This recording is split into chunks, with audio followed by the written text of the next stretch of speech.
Chcem sa s vami porozprávať o kráľovi domova a to je stôl. Väčšina z vás mi píšete, chcel by som obdĺžnikový stôl pre 6 ľudí, málo kto mi však povie, ja chcem kruhový stôl alebo nedaj Bože elipsu. A teraz vám poviem, že čo ten kruh alebo elipsa vie v tom priestore urobiť. Táto elipsa má 2,60 m na 120, je urobená z recyklovaného masívneho starého tíku a v tomto priestore urobila veľmi príjemnú vec a to je to, že nám ho krásne rozbila, oživila tým, že nie je umiestnená nejak rovnobežne so stenami. Čiže tým, že je na diagonálu, respektíve na šikmo, tak trošku narušila tú až nudnú pravidelnosť, ktorá v interiéri vzniká.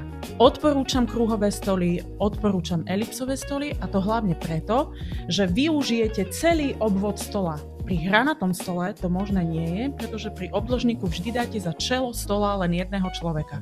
Tu vychádzame z toho, že dávame stoličku vedľa stoličky a tým maximalizujeme kapacitu stola.